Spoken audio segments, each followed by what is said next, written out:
Computer way better. Hello, everyone. Shari Roberts with eXp Realty, and I am sitting here with your esteemed broker, Ann Shahin, and 27-year attorney, not 27-year-old, I know you would like to be, Greg Cohen, who Greg Cohen and I have been an amazing team here at Cohen and Norris. I'm not going to say the rest is too long. He's been here, like I said, for 27 years. I've been with Greg since 2003. And today, Greg explained portability to us, and we just want to pass it along to everyone. So today is the 22nd of February, nothing like the last minute. This is a great segue for you all to actually contact any of your past customers in the last 3 years, to file for their homestead exemption and the portability. Homestead exemption is due March 1st, and you really want to get them, you have to get them within the first year in order to do that. But the portability is a thing that nobody really understands. So we just thought we'd take a second to explain it. Greg, real quick, just a tiny little synopsis of homestead itself. Homestead, there's two levels of homestead in the state of Florida. The first level is dealing with judgment protection.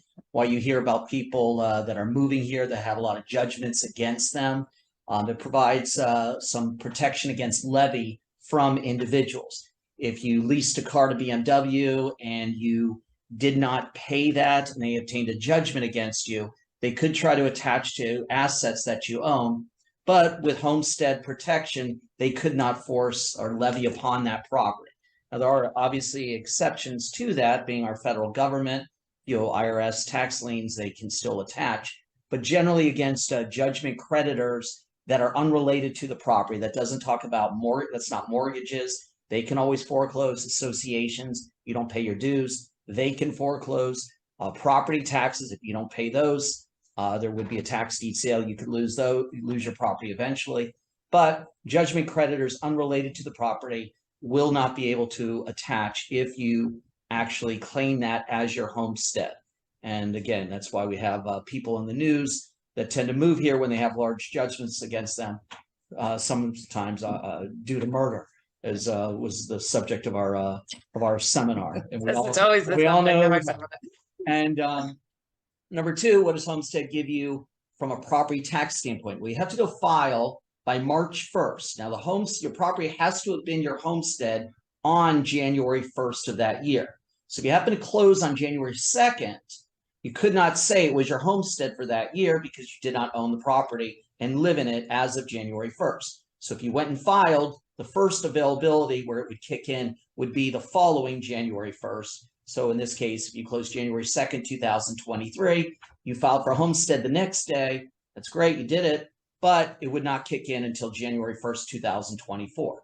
Fortunately, if the owner of the property had it as their homestead and kept it as their homestead through the closing, then you will get that carry through of tax savings that year. So you just need to be a little careful to make sure that that seller does, because if that seller bought another house, moved in December 28th, they could eventually move that homestead for the year 2023, and you would not have the protection that year. And that's the protection that, that's the tax protection. Now, what does that give you? It gives you about $50,000 of assessed valuation reduction. So if your property was valued at $500,000 and you filed for homestead and it kicked in the next year, you would be taxed on $450,000. Equates to approximately $1,000 in taxes. Okay, what else does it do? The property values go through the roof. Your property assessed value would only be increased by a limited amount. It's basically the 3% rule. There's also a CPI, but we haven't seen that kick in. So in essence, you bought your property at $500,000, you had it homesteaded at $400,000, now you're down to $450,000, and every house, same house on your street sold for $8 million over the next 5 years. The most your property assessed valuation would go up is 3%. So you take $450,000, can't really do it in my head, I think it's like 13.5, but what would end up happening is your other neighbors are buying at $5 million. your property would be assessed at roughly $460,000. Then it would go up the next year at 3% on a regular basis. So when you hear about people complaining that others are paying taxes, that's why they're doing it, because you are capped when you file for that tax homestead once it is finally locked in. So I'm using this as an example, Greg. This is an EXP listing that actually we're putting back on the market, and I wanted to show you guys a few things. So these people filed for homestead and the additional homestead. So here's what Greg was talking about. This is where you get the market value from. And then these are the taxes. And then this is also where you get, the assessed value of the property, which I'm going to go over in a second. I brought this up in the class. I'd like to show you, and I know Anne would like me to make this disclaimer. Just as when you have a listing and you contact your title company to see if there's any outstanding permits or liens or anything like that, you need to do this when you have a buyer. For example, if your buyer's getting out a mortgage and the principal and interest, taxes and insurance are all figured into their qualifying payment, they need to know what the taxes are going to be. A lot of times now in Florida, people are purchasing homes that someone's owned for 30 years. Their taxes are $2,000 a year. It's not going to be that. So here's the cool thing. As the buyer's agent, you can go to this website. Now, this is just Palm Beach County. So whatever county you're in, go to your property appraiser. I'm almost positive every single one has this. I would love for you to calculate this yourself, but you cannot put it in writing or impart the information necessarily to the buyer. They have to come to this website themselves, okay? You'll get a good idea of it. Now, this is the job of the mortgage broker, but as we all know, sometimes some things slip through the cracks. So we would like to, when you're taking a buyer out, we would really, and they want to put an offer on a house, I highly suggest you figure, you show them how to figure this out. You take them to the website and let them get this information on their own. So just for an example, let's say they bought the house, they're going to buy the house for $800,000 and they're filing for homestead. This shows that without homestead, their taxes are going to be 15. And then with homestead, their taxes are going to be, it's pretty close. However, if it's 2,000 or 5,000 or 3,000 now, as I was saying to Greg before, you do not want the call from the buyer 6 months or a year from now hysterically crying that no one told them that their taxes were going to go up this high. So we just have to make sure that the mortgage broker and possibly title explains to them that, these are what their taxes are going to be. Now, the second part of this is this handy dandy little thing with the portability benefit. So we are going to find out everything about portability, and then we are going to teach you how to do that quickly. So let's see. So the property from which you are, how did you get to, where did you get to that? 700. Go, where did you get that from? Real quick. right there. Where the screen Okay, is. hold on. So as you can see on this, See where it is. Portability calculator. Okay, so now we go to the portability calculator. This is amazing. And do you see the portability calculator? Yes, I do. Okay, good. Thank you for that. So this is so neat. So let's just say that the market value of the homeowner's current property is the $475,829. And the assessed value, which is awesome, this means they've owned it for a long time, came in at $118,899, leaves you with a cap differential of the $356,940. So here's the cool thing. You can take a portion of your savings as long as, well, all of it up to 500,000, right? Is that what you? Correct. So if this number is 600,000, you can only use 500. Correct. Of it. Okay, good. And most of us aren't really selling homes that have a cap differential of more than, the 500,000. They also have to be upgrading. So if you're upgrading a home, it means a home that is like or larger than the one that you live in for you to take the entire amount. If you're downsizing, they somehow, and this is where the calculations are way above my pay grade, they will figure out the percentage difference from the house you're in to the house you're downsizing to, and will offer you a portion of that cap differential. But let's just pretend this is like every single thing going on. So Greg, the new house that these people are buying, you're telling me is 700,000, right? Correct. So, yes. Okay, and then the market value then starts at 700,000.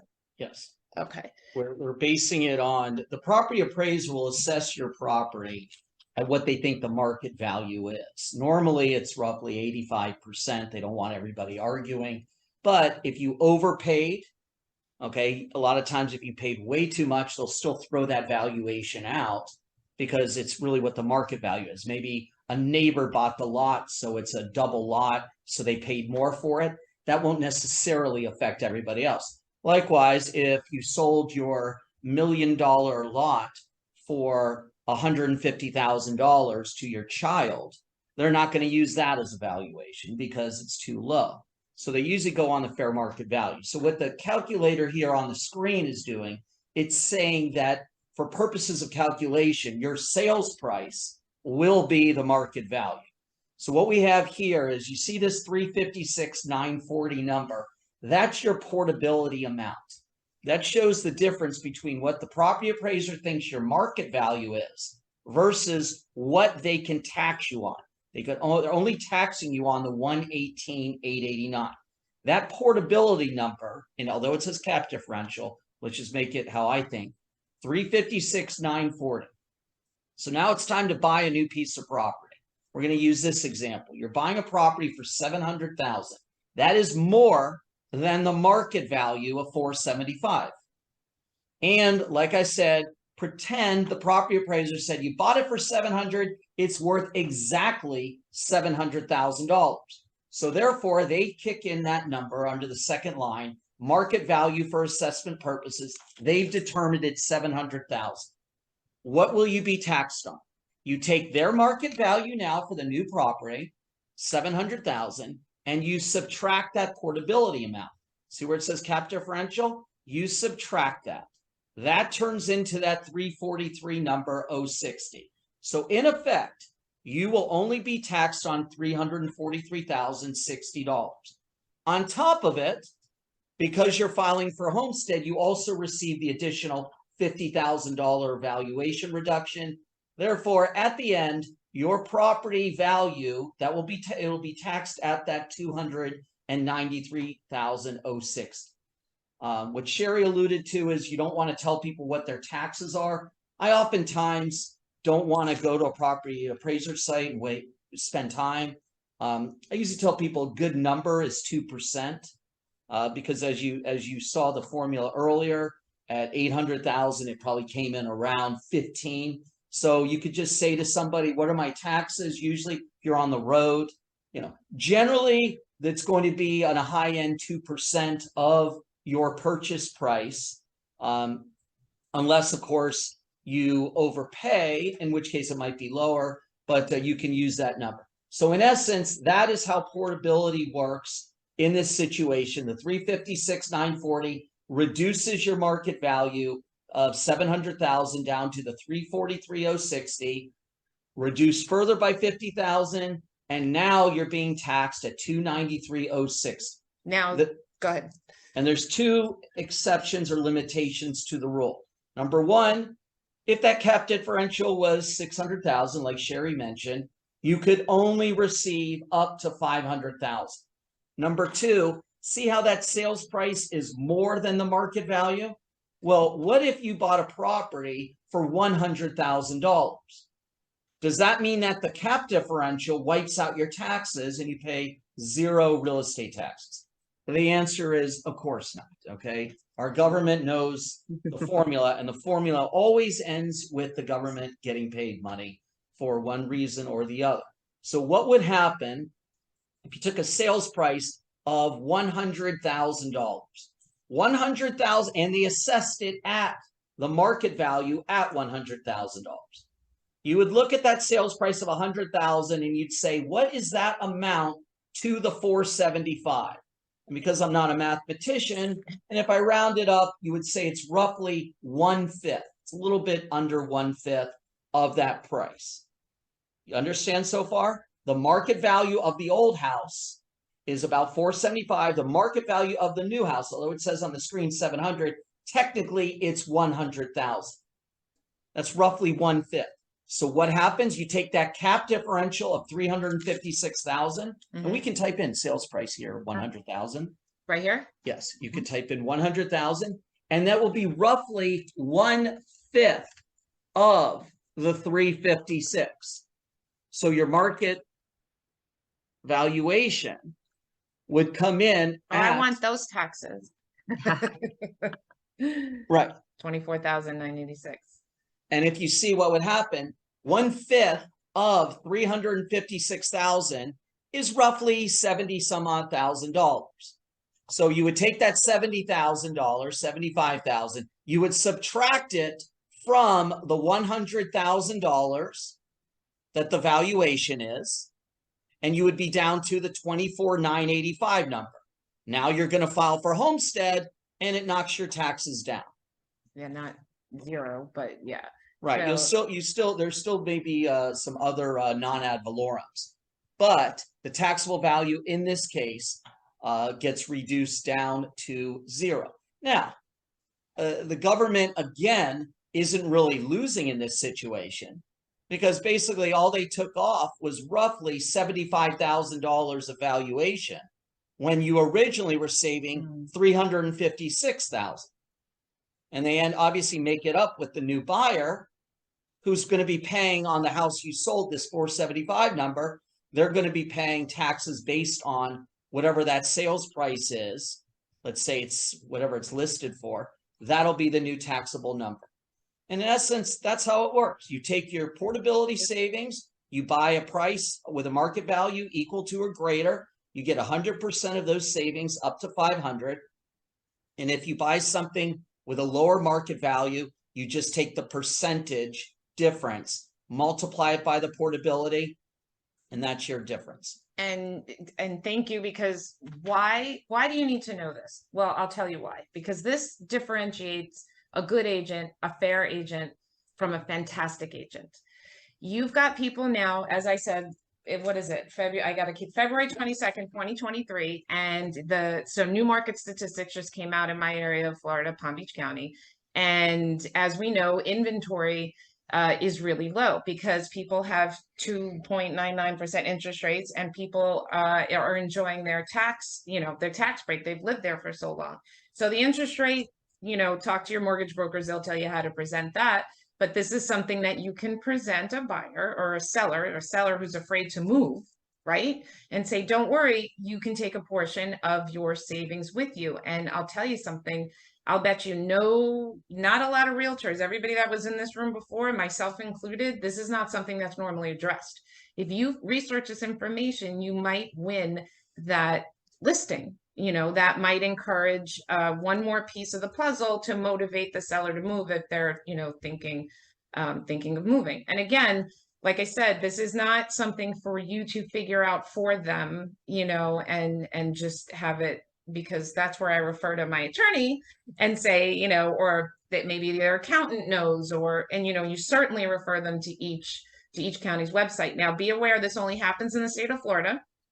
So it's from county to county in Florida. And here's the neato thing. You have, when you close, let's say they rent in Pensacola, they're military, and first they want to rent before they buy. They have up to 3 years from closing before it expires for them to apply for the portability on the new, to purchase a home. So there could be a lapse where they rent for 2 years and then they buy a house and they can use this. Right. The maximum amount it could go up to would be 3 years from that January 1st of the year of closing. And if you close December 31st, obviously it would be, you get 2 years and a day. So the maximum it would be, I've always used for purposes of a reminder, use 2 years from the actual closing date, because no matter, even if you have the extra time, that's the general rule. but you could also add in any period of it does actually start the 3-year period would be on the January 1st date. And before I let Greg escape, because I completely smuggled him in here, one more point to make, and then Ann, I'll ask if you have any final questions to wrap it up for everybody. Here's the other thing. I always like to give something of value to my customers. I really particularly criticize all you want, don't enjoy calling on my past customers and saying, hey, you know anybody who wants to buy or sell a home? I do like calling my past customers and saying, hey, did you need to file your homestead exemption. I know I gave you guys less than 2 weeks this year, but you can use this for next year. You can go back to all of your customers, even as far as like we were saying the 3 years, and say, by the way, hopefully you filed for homestead exemption. And then, by the way, you can still file for portability. Now I asked you guys who does this? Like, who's supposed to do the portability? So apparently in Palm Beach County, we looked on the website, and when you file for homestead, they ask you if you are coming from, have you sold a home in Palm Beach, in the state of Florida previously, and that should trigger the portability. But being a fantastic agent, I like to manage everyone's expectations and cover everything up front, and just make sure that the buyers were informed of this by their lender, by their attorney, by their accountant, by somebody, to let them know to look out for this. So you're amazing as always. Wonderful. And do you have any questions? I do have one question, because obviously we calculated based on Palm Beach, but the portability calculation across the state is the same, correct? Correct. Okay. The Watching this. Right. The way they compute their taxes may not be the exact formula. Like I said, here in Palm Beach County, it's roughly 2%. Okay. Those numbers might be 2.2% or 1 point, but the portability will still apply with the same numbers across the counties. Great. All right. Anything else, Ann? No, I think it's wonderful. Thank you so much for sharing. I think it'll be very useful for our team. You got it. Thank you. And if anyone needs, they can contact me, Shari Roberts, SHARI, and I'll put you in touch with Greg Cohen, because like I said, and should I just tell everyone you hold escrow? Oh, I shouldn't say that. No, we're good. We hold escrow. Yes. Greg holds escrow Yes, for rentals. We love it. For free. For free. So yeah. So watch it. Yeah, so your phone's gonna ring off the hook, but we really appreciate everything you do for us, and he's like, and we appreciate everything you do for us. All right, well, thanks everybody. All right. Thank you.